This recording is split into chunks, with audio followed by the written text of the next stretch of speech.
Highs நான் ஜெசோனா. இன்னைக்கு நம்ம எத பத்தி பார்க்க போறோம் அப்படின்னு பார்த்தீங்கன்னா, நேத்தைக்கு அமித்ஷா வந்து அதிமுக கிட்ட கூட்டணி வச்சிருந்தாங்க. சரியா? இது எல்லாத்துக்குமே ஒரு ஷாக் குடுக்குற வகையில இருந்துச்சு. ஏன் அப்படின்னு பார்த்தீங்கன்னா, ஏற்கனவே அண்ணாமலை அண்ணா வந்து சொல்லியிருந்தாங்க. நாங்க வந்து எக்காரணம் கொண்டும் நாங்க அதிமுக கூட வந்து நாங்க கூட்டணி வைக்க மாட்டேன். அப்படி வச்சோம் அப்படின்னு இருந்துச்சுன்னா, நான் பதவிய விட்டு விலகிருவேன். அப்படியே வந்து பயங்கரமா பேசியிருந்தாங்க. ஆனா, அவங்க வந்து திடீர்னு அதிமுக கிட்ட கூட்டணி வச்சிருக்காங்க. சரியா? இத குறித்து தமிழக வெற்றி கழக தலைவர் விஜய் அண்ணா வந்து அதிமுகவையும், பாஜகவையும், திமுகவையும் கிழின்னு கிழிச்சிருக்காங்க. அப்படி என்னதான் சொல்லியிருக்கிறாங்க? இத பத்தி தான் முழுக்க முழுக்க நம்ம வீடியோல பார்க்க போறோம். இந்த வீடியோக்குள்ள போறதுக்கு முன்னாடி, இந்த வீடியோ பத்தின கருத்து ஏதாவது உங்களுக்கு இருந்துச்சுன்னா கமெண்ட்ல தெரிவிங்க. ஏன்னா உங்களுடைய கமெண்ட்ட பார்த்து நாங்க நெக்ஸ்ட் வீடியோ பெஸ்ட்டா எடுக்கிறதுக்கு யூஸ்ஃபுல்லா இருக்கும். வாங்க வீடியோக்குள்ள போகலாம். சரி, முதல்ல தளபதி விஜய் அண்ணா என்ன சொல்லியிருக்காங்க அப்படின்னு வந்து பார்ப்போம். அதனுடைய விளக்கத்தையும் பார்க்கலாம். சரியா?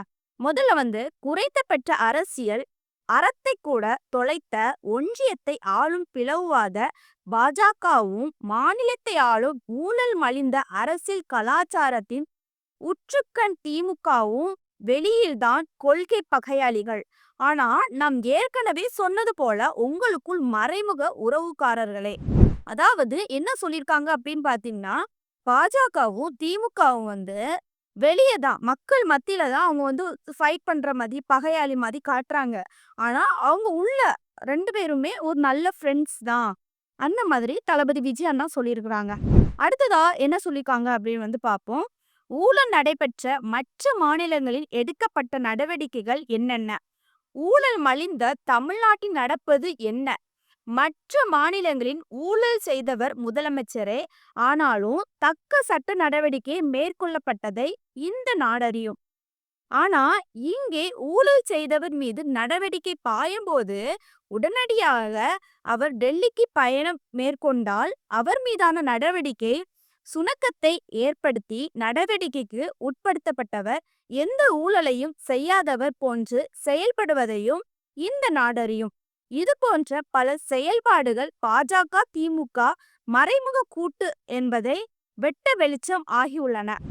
அதாவது உங்களுக்கு தெளிவா சொல்லணும் அப்படின்னு பார்த்தீங்கன்னா, மத்த மாநிலங்கள எடுக்கும்போது, முதலமைச்சர் யாராவது ஊழல் செய்றாங்க அப்படின்னு பார்த்தீங்கன்னா, அத வந்து கண்டுபிடிச்சுருவாங்க. அவங்களுக்கு குடுக்கப்பட்ட தண்டனைகள் வந்து கடுமையா குடுக்கப்படும். சரியா? ஆனா நம்ம மாநிலத்த பொறுத்தவரைக்கும், யாராவது ஊழல் செய்றாங்க அப்படின்னு பார்த்தீங்கன்னா, உடனே என்ன பண்றாங்கன்னா, டெல்லிக்கு போறாங்க. டெல்லிக்கு போனதுக்கு அப்புறம் வந்து அது வந்து அப்படியே மறைஞ்சிரும். அது என்ன சொல்ல வராங்க அப்படின்னு பார்த்தீங்கன்னா, டெல்லில யார் இருக்கா? நம்ம மோடிஜி அவங்க. சரியா? அவங்க கிட்ட போன உடனே இந்த ஊழல் பத்தியே வெளிய வராது. அப்படியே மறைமுகமா ஆயிரும். அதே மாரி தான் இப்பவும் நடக்குது. அத குறித்து தான் தளபதி விஜய் அண்ணா சொல்லியிருக்கிறாங்க. அடுத்ததா என்ன சொல்லியிருக்காங்க அப்படின்னு பார்ப்போம். திமுகவை மறைமுக கூட்டாளியாக ஏற்கனவே தயார் செய்துவிட்ட நிலையில், தன்னுடைய பழைய பங்காளியான அஇஅதிமுகவை பகிரங்க கூட்டாளியாக பாஜக மீண்டும் கைப்பிடித்துள்ளது. ஒன்றுமாக பெரிய ஆச்சரியமில்ல அப்படின்னு வந்து சொல்லியிருக்காங்க. அதாவது ஏற்கனவே திமுக வந்து கூட்டாளி தான் அந்த மாதிரி சொல்லியிருக்காங்க. இப்படி இருக்க பட்சத்துல பழைய பங்காளி யாரு அப்படின்னு பார்த்தீங்கன்னா, அதிமுக. அவங்களையும் வந்து கூட்டணி சேர்த்திருக்காங்க. இத பார்த்ததுக்கு எந்த ஒரு பயமும் இல்ல. அந்த மாதிரி சொல்லியிருக்காங்க. சரியா? சரி, அடுத்ததா என்ன சொல்லியிருக்காங்க அப்படின்னு பார்ப்போம். பிளவுவாத சக்திகளுக்கு சாமரம் வீசிய காரணத்தினாலேயே ஏற்கனவே 3 முறை தமிழ்நாட்டு மக்களால் நிராகரிக்கப்பட்ட ஒரு நிர்பந்த கூட்டை இப்போது ஏற்பட்டுள்ளது என்பது நாம் சொல்லித்தான் மக்களுக்கு தெரிய வேண்டும் என்பது இல்ல அப்படின்னு வந்து சொல்லியிருக்கிறாங்க. அடுத்ததா தளபதி விஜய் அண்ணா என்ன சொல்லியிருக்காங்க அப்படின்னு பார்ப்போம். 2026 சட்டமன்ற தேர்தல் களத்தில் நாங்கள் தான் திமுகவிற்கு எதிரான ஒரே அணி என்று பாஜகவும், தாங்கள் தான் பாஜகவிற்கு எதிரான அணி என்று திமுகவும் முழக்கமிட்டு ஒரே நாடகத்தை நடத்துவார். தமிழ்நாட்டு மக்கள் விழித்து கொண்டு விட்டனர். இனி திமுகவும் பாஜகவும் எத்தகைய வேடங்கள் பூண்டு நாடகங்களையும் நடத்த இயலாது அப்படின்னு வந்து சொல்லியிருக்காங்க. அதாவது இதுல என்ன சொல்லியிருக்காங்க அப்படின்னு பார்த்தீங்கன்னா, எல்லா தேர்தல்லயும் என்ன நடக்குதுன்னா, பாஜகவும், அதிமுகவும் என்ன பண்றாங்க, எங்களுடைய ஒரே எதிரி திமுக தான் அப்படிங்கிறத சொல்றாங்க. சரியா? அதே மாதிரி திமுகவும் என்ன பண்ணுவாங்க அப்படின்னு பார்த்தீங்கன்னா, எங்களுடைய ஒரே எதிரி பாஜகவும், அதிமுகவும் தான் அப்படின்னு சொல்லிட்டு மாறி மாறி சொல்லுவாங்க. சரியா? ஆனா இப்படி சண்டை போட்டுட்டு எல்லாமே வந்து இருக்கிறது வந்து நம்ம மக்களுக்கு எல்லாத்துக்குமே தெரியும் அப்படின்னு வந்து சொல்லியிருக்காங்க. அதே மாதிரி 2026ல இந்த மாதிரி சம்பவங்கள் நடக்காது. மக்கள் எல்லாமே பார்த்துட்டு இருக்காங்க. உங்கள் நாடகத்த எல்லாத்துக்குமே தெரியும். இனி நீங்க நாடகம் ஆட முடியாது. அப்படிங்கிறது மாதிரி தளபதி விஜய் அண்ணா சொல்லியிருக்காங்க. சரி, அடுத்ததா என்ன சொல்லியிருக்காங்க அப்படின்னு பார்ப்போம். தங்களை ஏமாற்றி வந்தவர்கள் யார்? தங்களுக்கென்று உண்மையாக உழைப்பவர்கள் யார்? தங்களுடன் உண்மையான உணர்வுடன் நிற்பவர்கள் யார்? தங்கள் வீட்டு பிள்ளைகள் யார்? தங்களுக்கான உண்மையான மக்களாட்சியை தர வல்லவர்கள் யார்? என்பதை மக்கள் உணரத் தொடங்கியுள்ளனர். அதை நிரூபிக்க விதமாக தங்கள் மனதுக்குள் ஒரு தீர்க்கமான முடிவையும் ஏற்கனவே எடுத்துவிட்டனர். அதாவது இந்த பேர யாருக்காக சொல்லியிருக்காங்க அப்படின்னு பார்த்தீங்கன்னா, தளபதி விஜய் அண்ணாவுக்காக சொல்லியிருக்காங்க. அதாவது என்ன சொல்ல வராங்க அப்படின்னு பார்த்தீங்கன்னா, மக்கள் எல்லாத்துக்குமே தெரியும். உங்களுடைய நாடகம்லாம் வெளிச்சம் போட்டு மக்களுக்கு காட்டியாச்சு. அதனால 2026ல வந்து எப்படினாலும் நீங்க ஜெயிக்க முடியாது. மக்கள் வந்து எப்படியும் என்னதான் தேர்ந்தெடுப்பாங்க. அந்த மாதிரி வந்து தளபதி விஜய் அண்ணா இதுல பேசியிருக்காங்க. சரியா? அடுத்ததா என்ன சொல்லியிருக்காங்க அப்படின்னு பார்ப்போம். நான் ஏற்கனவே நம்முடைய பொதுக்குழுவில் அறிவித்தது போல 2026 தேர்தல் களமானது தமிழக மக்களின் ஏகபித்த ஆதரவு பெற்ற ஒவ்வொரு வீட்டிலும் தங்களின் பிள்ளையாக கருதக்கூடிய தமிழக வெற்றி கழகத்திற்கும் வெற்றி விளம்பரம் செய்து மக்கள் விரோத ஆட்சி நடத்தும் திமுகவிற்கும் இடையேதான். அதாவது விஜய் அண்ணா என்ன சொல்றாங்க அப்படின்னு பாத்தீங்கன்னா, கடைசி நடத்தின பொதுக்குழு கூட்டத்துல வந்து சொல்லியிருந்தாங்க 2026 தேர்தல்ல வந்து ஒன்னு டிஎம்கேக்கும் டிவிகேக்கும் தான் ஃபைட் நடக்கும் அந்த மாதிரி சொல்லியிருந்தாங்க. சரியா? அதே மாதிரி என்ன சொல்லியிருக்காங்க அப்படின்னு பார்த்தீங்கன்னா, டிஎம்கேக்கும் டிவிகேக்கு தான் ஃபைட் நடக்கும் அந்த மாதிரி சொல்லியிருக்காங்க. சரியா? அடுத்ததா என்ன சொல்லியிருக்காங்க அப்படின்னு பார்ப்போம். மக்களுக்கு எதிரான மக்களாட்சிக்கு எதிரான தீய சக்திகளை எதிர்த்து நின்று களமாடி வெல்ல போவது தமிழக வெற்றி கழகம் மட்டுமே என்பதை மீண்டும் இங்கே பதிவு செய்கிறேன்.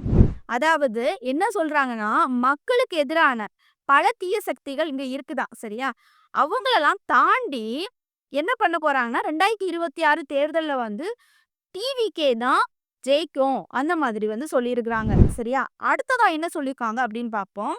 தந்தை பெரியார், பெருந்தலைவர் காமராஜர், அண்ணாள் அம்பேத்கர், வீரமங்கை, வேலு நாச்சியார், மக்கள் சேவகர், அஞ்சலை அம்மாள் என நம்முடைய கொள்கை தலைவர்கள் மற்றும் பேரறிஞர் அண்ணா, புரட்சி தலைவர் எம்ஜிஆர் போன்ற மாபெரும் மக்கள் செல்வாக்கு பெற்ற அரசியல் ஆளுமைகளின் ஆசியுடனும் மதசார்பற்ற சமூக நீதி கொள்கை உறுதியுடனும் வீரநடை போடுகின்ற தமிழக வெற்றி கழகத்திற்கு ஆதரவாக தமிழகத்தின் உண்மையான ஒரு மாற்றத்தை வேண்டி விரும்பி நிற்கும் கோடிக்கணக்கான இளைஞர்களுக்கும் பெண்களுக்கும் தாய்மார்களுக்கும் மாபெரும் மக்கள் சக்தியாக திரண்டு நிற்கிறார்கள் அப்படின்னு வந்து சொல்றாங்க. அதாவது அவங்களுடைய கட்சியை பத்தி சொல்றாங்க. அதாவது கொள்கை தலைவர்கள் சொல்லிட்டு கொஞ்சம் கொள்கை தலைவர்கள் வச்சிருந்தாங்கல்ல, அவங்களையும் சார்ந்து அதுக்கப்புறம் வந்து எம்ஜிஆர், அப்புறம் வந்து பேரறிஞர் அண்ணா எல்லாத்தையுமே சேர்த்து இந்த அரசியல்ல நானும் நிக்கிறேன் கூட. அவங்கள மாதிரி நானும் பண்ணுவேன். எல்லாத்துக்கும் மக்களுக்கு என்னென்ன கிடைக்குமோ மக்களுக்காக நான் நிப்பேன். அந்த மாதிரி வந்து தளபதி விஜய் அண்ணா வந்து சொல்லியிருக்கிறாங்க இந்த பேரால. சரியா? கடைசி 2 பேரால என்ன சொல்லியிருக்காங்கன்னு பார்ப்போம். எனவே பிளவுவாத பாஜக மற்றும் மக்கள் விரோத திமுகவின் பகல் கனவு மற்றும் கபட நாடகமான மறைமுக கூட்டு கனவுகளுக்கும் மக்களால் நிராகரிக்கப்பட்ட நேரடி நிர்பந்த கூட்டு கணக்குகளும் தமிழக மக்கள் 2026 சட்டமன்ற தேர்தலில் தகுந்த பாடம் புகட்டி விரட்டியடித்து தூக்கி எறிய போவது உறுதி அப்படின்னு வந்து சொல்லியிருக்காங்க. அதாவது 2026ல வந்து மக்கள் வந்து ஊழல் செய்றவங்க நம்ம பாஜக, திமுக, அதிமுக எல்லாத்தையுமே விரட்டி அடிச்சுட்டு நம்ம தமிழக வெற்றி கழக தலைவரை வந்து தான் தேர்ந்தெடுக்க போறது மாதிரி என்ன சொல்றாங்க தளபதி விஜய் அண்ணா சொல்லியிருக்கிறாங்க. அடுத்ததா என்ன சொல்லியிருக்காங்க அப்படின்னு பார்த்தீங்கன்னா, அதே நேரம் நம்மை உரிய இடத்தை நோக்கி அழைத்து சென்று உயரிய மக்களாட்சி அங்கீகாரத்தை வழங்கப் போவது என்பதையும் உறுதியாக தெரிவித்துக் கொள்கிறேன். வாகைப்பூ சூடுவோம் அப்படின்னு சொல்லியிருக்காங்க. அதாவது மொத்தத்துல என்ன சொல்ல வராங்க அப்படின்னு பார்த்தீங்கன்னா, மொத்தமாட்ட தனியா நான் நிக்கேன். அதாவது டிவிக்கே தனி ஆளு. கூட்டணி ஆட்சி என்ன அப்படின்னு பார்த்தீங்கன்னா, எல்லாரும் யாரெல்லாம் கூட்டு அப்படின்னு பார்த்தீங்கன்னா, பாஜக, அதிமுக, திமுக இவங்க எல்லாருமே ஒண்ணுக்குள்ள ஒண்ணு தான். மக்கள் கிட்ட கபட நாடகம் ஆடுறாங்க. அவங்க பொய் சொல்றாங்க. ஏற்கனவே பாஜகவும், அதிமுகவும் கூட்டணி வச்சாச்சு. அவங்க 2 பேருமே ஃபைட் பண்றது மாரி ஃபைட் பண்றாங்க. ஒரு 2 பேத்துல யாராவது ஜெயிச்சாச்சுன்னா என்ன பண்றாங்கன்னா, அவங்களுக்குள்ளே கை குடுக்குறாங்க, ஊழல் பண்றாங்க, இந்த மாதிரி பண்றாங்க. ஆனா இது மக்களுக்கு தெரிய வந்துடுச்சு. இனி 2026ல இது நடக்காது. மொத்தமா நம்ம முடிச்சு விட போறோம். அதாவது டிவிகே தான் மக்கள் தேர்ந்தெடுத்திருக்காங்க. டிவிகே கண்டிப்பா வரும். மக்களுக்கு எல்லாமே செய்யும் அப்படின்னு தளபதி விஜய் அண்ணா இந்த கடிதத்தின் மூலமா சொல்லியிருக்காங்க. இப்ப இந்த வீடியோ பார்க்குற நீங்க என்ன நினைக்கிறீங்க? உங்களுடைய கருத்து என்ன? தளபதி விஜய் அண்ணாவ பத்தி என்ன நினைக்கிறீங்க? பாஜகவ பத்தி என்ன நினைக்கிறீங்க? அதிமுகவ பத்தி என்ன நினைக்கிறீங்க? திமுகவ பத்தி என்ன நினைக்கிறீங்கன்னு கமெண்ட்ல தெரிவிங்க. நெக்ஸ்ட் ஒரு இன்ட்ரெஸ்டான வீடியோல சந்திக்கிறேன். பை.